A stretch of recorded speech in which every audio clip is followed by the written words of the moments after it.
Taro sat at his desk, staring at the computer screen with a blank expression.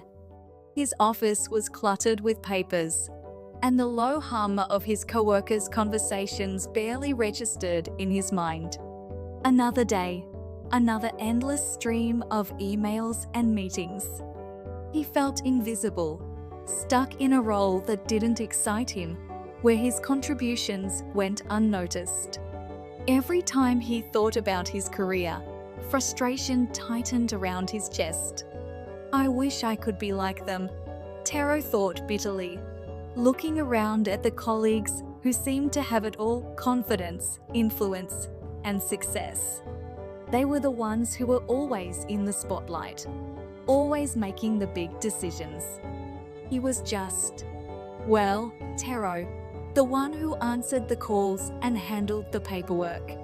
After a particularly difficult meeting where his ideas were dismissed once again, Taro retreated to his small apartment, feeling smaller than ever. That night, he lay in bed, staring at the ceiling, replaying every moment of the day in his mind.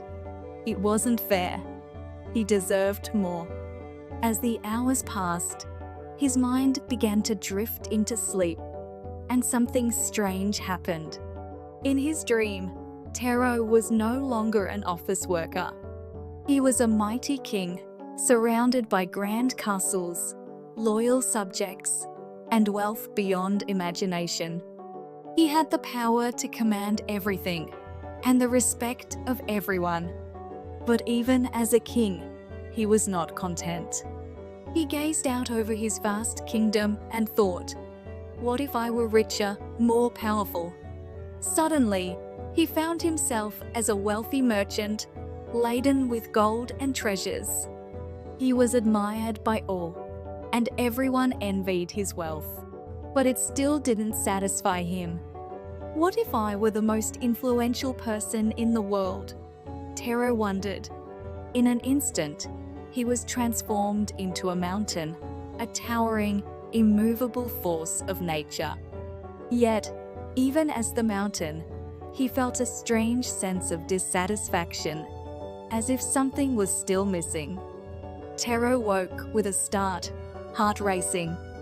The sun was just beginning to rise, casting soft light through his window. His dream left him unsettled, but also thoughtful.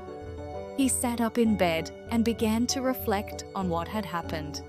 He had been everything he had ever wished for: a king, a rich merchant, a mighty mountain. Yet, none of those things brought him the fulfillment he had sought. The mountain. It was then that he understood. The mountain didn't just exist. It was shaped. It was shaped by a stonecutter, chipping away at it, one small stroke at a time. The stonecutter didn't need to be a king or a mountain to make an impact. It was in his hands, in his steady work, that the change happened. In that moment, Taro realized the truth. He didn't need to change who he was or become something else to be powerful. The power to shape his life, to grow and evolve, had always been within him. Just like the stonecutter, he could make progress, even in his current position, by taking small, consistent steps forward.